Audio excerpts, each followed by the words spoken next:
বরগুনা পাথরঘাটায় শীতকালীন সবজি আবাদ করে লাভের মুখ দেখেছেন উপজেলার 2 শতাধিক কৃষক। চরদোয়ানি ইউনিয়নের বড় টেংরা গ্রামের 200 একর জমিতে দীর্ঘদিন ধরে শীতকালীন সবজির আবাদ করে আসছেন কৃষকরা। বছরে প্রায় 2 কোটি টাকার বিভিন্ন জাতের সবজি বিক্রি করেন তারা। বরগুনা পাথরঘাটা থেকে তাহিদুল ইসলাম শুভর পাঠানো তথ্যচিত্রে আরো জানাচ্ছেন আব্দুল হামিদ। শিয়া বাটার ও ভিটামিন ই সমৃদ্ধ লিলি বিউটি সোপ, তারুণ্যময় উজ্জ্বল ত্বকের জন্য। রিমার্ক। বরগুনার পাথরঘাটা উপজেলার চরদোয়ানি ইউনিয়নের বড়টেংরা গ্রাম পরিচিতি পেয়েছে সবজি গ্রাম হিসেবে।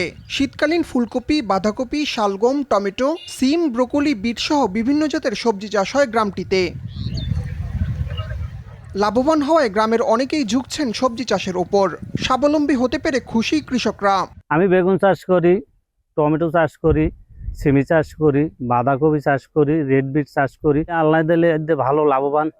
কৃষি অফিসের সহযোগিতায় পরামর্শতে আমরা কাজ করি। চরদোয়ানি ইউনিয়নের ভিতর সবচেয়ে বেশি সবজি এই জায়গায় হয়। সবচেয়ে দুঃখের বিষয় হচ্ছে এইটা যে আমাদের এই রাস্তাঘাটটা নাই এবং এই মালামাল আমাদের মাথাগিরি টানিয়ে নিয়ে ওই বড় রাস্তায় যাইতে হয়। 5,000 4,000 এরকম মিলেই 10,000 টাকা দুইটা বাজারে বিক্রি করি। মাসকে মাস চলতে থাকে বিভিন্ন কায়দার সবজি। যখন যেটা সিজন হয় ওইটা চাষ করি, ওইটা সারা বছর চলতে থাকে। চলতি বছর এই গ্রামের অন্তত 200 একর জমিতে সবজির আবাদ হয়েছে।